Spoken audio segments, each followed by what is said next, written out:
Hi, everybody. Welcome to Life with Anita. Today's episode is about this Kendrick Lamar pop-up concert he did that everybody is talking about. Now, I've only had a chance to watch clips.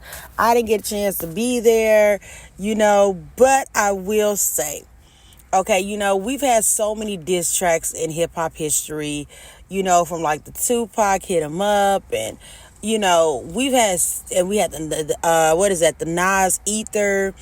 So we've had so many really classic diss tracks, right, against another artist. And it's great for hip hop when they can have cordial rap beefs and they putting out music and they doing their thing and that's just how they moving, right?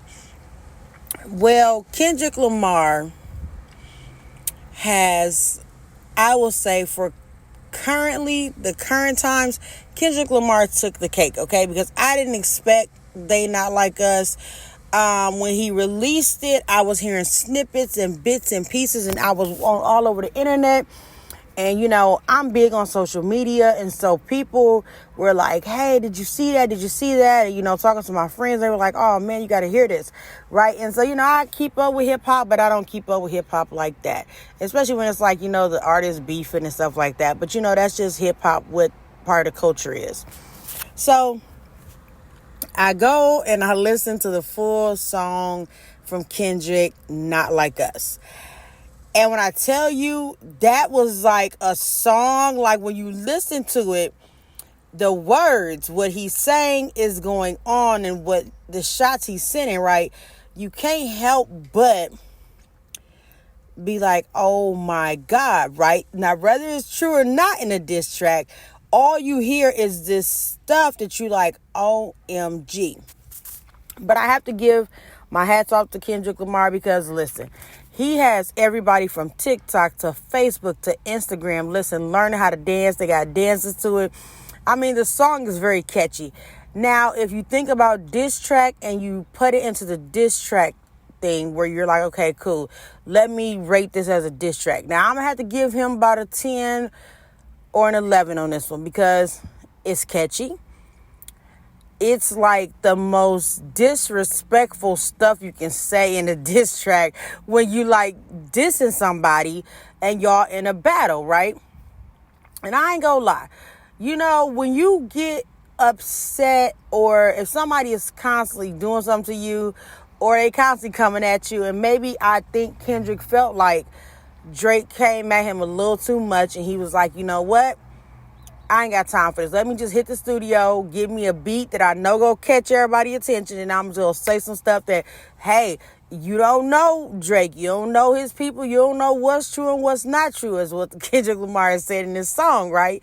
But when you hear the song, it's catchy. It makes you want to get up and dance, like I said. And so today's music is kind of what gets your attention. Now, if Kendrick Lamar would have had a bad beat or he wouldn't have said a lot of stuff he said, it wouldn't have been so catchy. And when you listen to it, you sitting there OMG, right?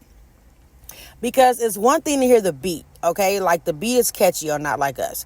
But when you hear the actual words, see, a lot of people will listen to music for beats.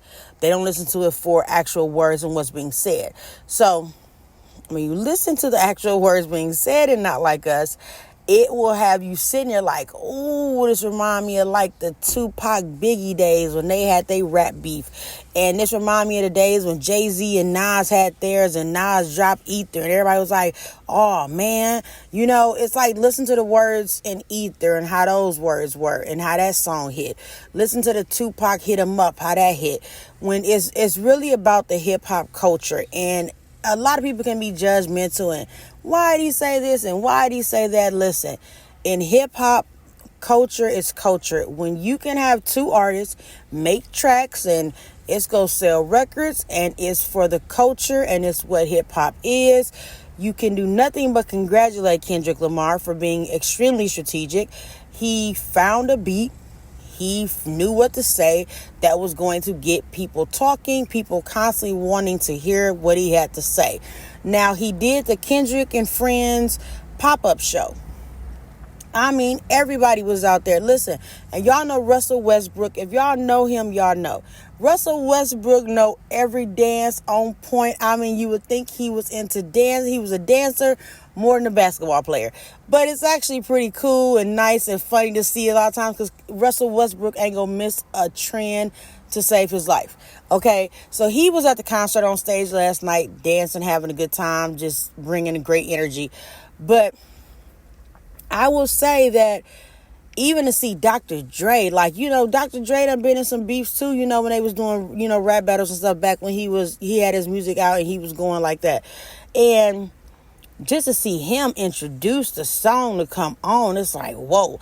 Dr. Dre is a legend. So, for him to even get on stage and engage with it, it was like, whoa, like everybody is on this song. But I just gotta say, shout out to Kendrick Lamar. You did your thing on Not Like Us. Now listen, I'm pretty good at rapping. I'm pretty good at singing. I'm pretty good at quite a few things, right?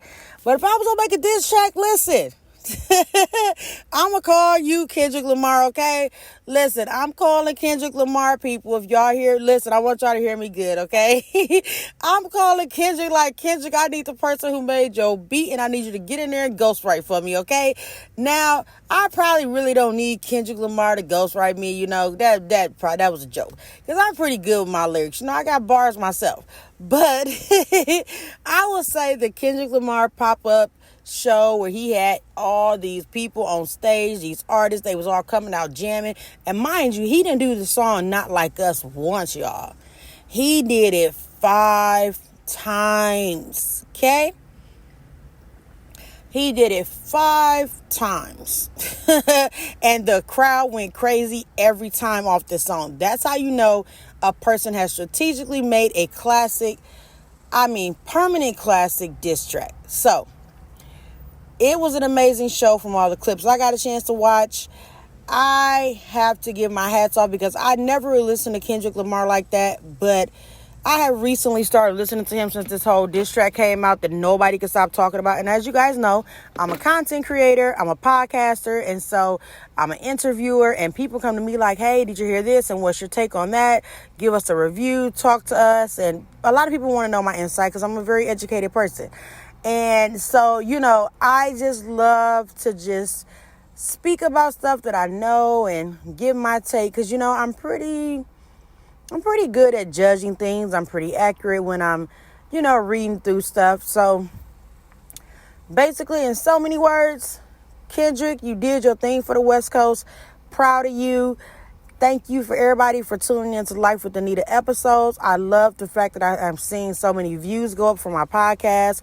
This is so amazing to have it on the radio and everywhere now.